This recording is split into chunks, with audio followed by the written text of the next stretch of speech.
अस्सलाम वालेकुम जी, क्या हाल है। उम्मीद करते हैं कि आप सब ठीक होंगे। अल्हम्दुलिल्लाह हम ठीक है, आप सब की दुआओं के साथ। जहाँ रहे खुश रहे, आबाद रहें और अल्लाह पाक की हिफ्ज़ व ईमान रहे जी। तो स्पेशल गाजर का हलवा तैयार हो रहा है। जैसा बाज़ार से आप मार्केट से या किसी कार्नर से लेके आते हो और हम सोचते रह जाते हैं कि ये इस हलवे में ऐसा क्या, गाजर के हलवे में ऐसा क्या डाला हुआ है, क्या मिक्स किया हुआ है, क्या इनकी रेसिपी है जो हम ऐसा नहीं बना सकते। तो आज वो रेसिपी, इसमें सिर्फ एक स्पेशल चीज़ है जो वो डालते हैं, बाकी ऐसा वैसा कुछ भी नहीं होता। ना ही वो दूध के इस्तेमाल करते हैं, ना ही किसी और चीज़ का। ठीक है जी। तो जस्ट एक चीज़ स्पेशल है और एक चीज़ जो आम हलवे में हम भी घर में डालते हैं वही डलेगी। आपने ले लेनी है एक 2 किलो गाजर। 2 किलो ले लो तो ज़्यादा सही, क्योंकि ये थोड़ा सा बन के हो जाता है। तो उनको अच्छी तरह धो के और उनको कद्दूकश कर लेना है। ये देखिए हमारा कद्दूकश का सिलसिला जारी है। तो मेरी सिस्टर जो ना इनको कद्दूकश कर रही है, उसका काम है, उसकी ड्यूटी कद्दूकश करने में लगी हुई है। तो जल्दी जल्दी से इनको अच्छी तरीके से कद्दूकश कर लेना है और कद्दूकश करने के बाद फिर हम आपको बताते हैं किस तरीके से बनाना और पकाना है। अच्छा, बात ये है ना कि अगर हम कोई अच्छी रेसिपी या कुछ जानते हैं, लेकिन कंपटीशन इतना होता है ना कि हमारी वीडियो जो ना मतलब कि सामने नहीं आती। कुछ लोग देख पाते, कुछ लोग नहीं देख पाते। तो ये देखिए जी, कद्दूकश हो गई थी और कद्दूकश करने के बाद आपने जो ना कम से कम आधा किलो चीनी ले लेनी है। 5 6 7 8 जितनी भी आपकी गाजर, इस तरह की इलायची ले लेनी है। तो आपने एक कढ़ाई और एक चम्मच ले लेना। हलवे के लिए सपेता जो होता है वो ले लेना है। इसमें थोड़ा सा आपने यानी कि आधा कप पानी का इस्तेमाल करना है। और जो इलायची ली है, इलायची आपने 3 अदद डालनी है, 4 डालनी है, 5 डालनी है, जो ना 5 या 6 डालनी है, जितनी आप डालना चाहते हैं, क्योंकि ये जस्ट खुशबू के लिए होती है। इनकी अच्छी खुशबू होती है और टेस्ट अच्छा आता है, तो इसके लिए इस्तेमाल होती है। तो आपने उनको इस तरह से, ये देखिए जिस तरह मैं डाल रही हूँ, पानी में डाल के अच्छी तरह से इनको थोड़ा सा 1-2 बॉयल में पका लेना है। फिर जो आपने आधा किलो चीनी ली है, आपने वो इस पानी में ऐड करके इसको अच्छी तरह पकने के लिए रख देना। जैसे चाशनी बनाते हैं ना आम हलवे की, उस तरह आपने इसको जो ना चाशनी के लिए चीनी को बिल्कुल मेल्ट होने देना है, इसको छोड़ना नहीं है। जब आपकी चीनी अच्छी तरह मेल्ट हो जाए ना, इसको चमचा लाते रहे ताकि ये नीचे ना लगे, क्योंकि चीनी है, चाशनी है, पानी, घी तो है नहीं है, तो जल्दी से तो ये इसका नीचे लगने का वो होता है। फिर आपने घी ले लेना है। घी आपने जो लेना है तकरीबन 1 पाव के, अगर आपके पास देसी घी है तो आप देसी घी इस्तेमाल कर सकते हैं, आम घी है तो आप आम घी भी इस्तेमाल कर सकते हैं। हम यहाँ पे कर रहे हैं आम घी इस्तेमाल। वैसे देसी घी भी था लेकिन बहुत ज़्यादा महंगा है तो कोई अफोर्ड नहीं कर सकता। तो आपने वो डाल के इसको अच्छी तरह चाशनी को पकने के लिए छोड़ देना है।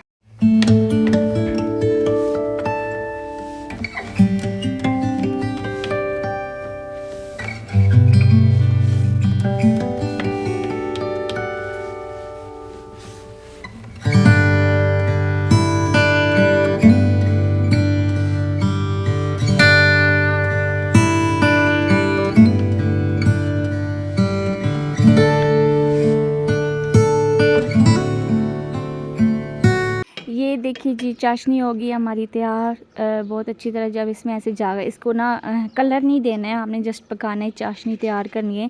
एक तो जिस तरह मुखड्डी हलवे का कलर दिया जाता है ब्राउन या थोड़ा सा पिंक पिंक शेड में, वो नहीं। अब आपने जो कद्दूकश गाजरी की हुई हैं वो इस चाशनी में ऐड कर देनी है और बराबर ना चमचा हिलाते रहना है, क्योंकि गाजर होती है ठंडी, इसमें होता है पानी। तो वो फिर जो ना पानी ताकि जो ना चाश के अंदर जाके, अगर आप चमचा नहीं हिलाएंगे और आँच आपने ऊँची रखनी है, तो ये चीनी वापस पतीसे की शक्ल इख्तियार कर लेगी। तो उस तरह का फिर आपको इसको बहुत ज़्यादा बुनाई करनी पड़ेगी, यहाँ तक कि अगर आप 1 घंटे में इसको तैयार करते तो 2 घंटे लग जाएंगे। तो फिर उस तरह का टेस्ट भी नहीं आएगा। तो आपने बराबर में चमचा हिलाते रहना है और इनको अच्छी तरह मिक्स कर लेना है। और मिक्स करते करते जब तक ये पानी छोड़ देंगी, अपना सारा पानी जो गाजर का होता है, आपको पता है सब्ज़ी है पानी से बनती है। सब्ज़ी कोई भी हो उसको पानी लगता है, और आप कोई भी तोरी होगी, कद्दू हो गया, गाजर हो गई, आप अगर उसको चूल्हे या मसाले की या भुजिया की शक्ल में बनाते हो तो वो हमेशा अपना जो अंदर जज़ब किया हुआ पानी होता है तो वो छोड़ती है बाम की सूरत में। तो आपने जब तक ये पानी ख़त्म नहीं होना है, इसको अच्छी तरह पकाना है।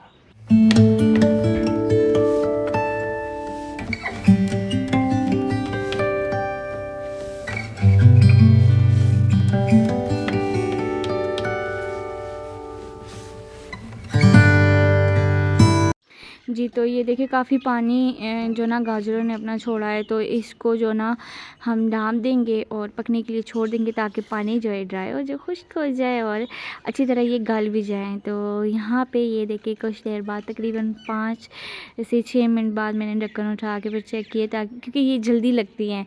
अगर आप घी का ऑयल का कम इस्तेमाल करें तो ये जल्दी लगने का इनका डर होता है। तो ये देखिए जी, तो हमारी अच्छी तरह से ये पक गई हैं गाजरें और काफ़ी अच्छा जो ना खुशबू भी आ रही है और लुक भी आ रहा है, और जो इलायची डाली थी ना उसकी तो वाह वाह खुशबू है।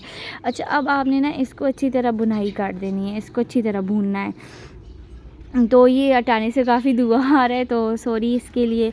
तो आपने इसको इतनी अच्छी तरह भून लेना है ना कि बिल्कुल ये भूनते भूनते भूनते भूनते अपना घी छोड़ जाए।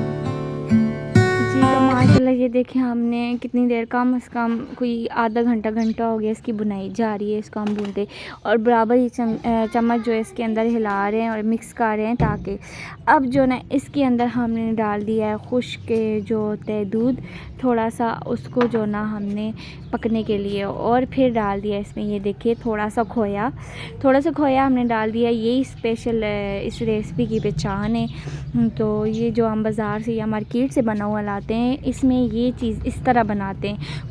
कोई इतनी देगों में कहाँ वो मन दो मन दूध डालते फिरे, जो ना वो इस तरह बनाते हैं। एक देग में कम से कम 2 से 3 किलो खोया लगा देते हैं, तो वो अच्छी तरीके से बन जाता है। तो इसमें वही टेस्ट सेम वही आता है। और अच्छी तरह दूध जब मिक्स हो जाए, ड्राई वाला मिल्क जो होता है पाउडर मिल्क, वो आपने जो डाला है वो खुश्क हो जाए, फिर उसके बाद हमने थोड़ा थोड़ा करके ना 1 पाव खोया मैंने डाला है 2 किलो गाजर के अंदर।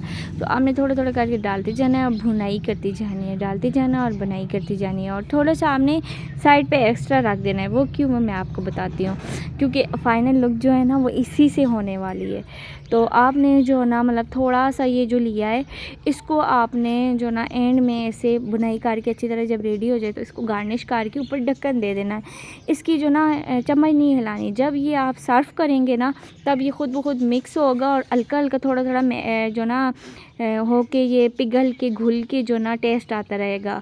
तो वीडियो कैसी लगी है, ये फ़ाइनल लुक था और बहुत यम्मी और बहुत मज़े का बना था, और अल्लाह के शुक्र अल्हम्दुलिल्लाह। ये रेसिपी अच्छी लगी तो शेयर करें। अल्लाह हाफ़िज़, दुआ में याद रखिएगा।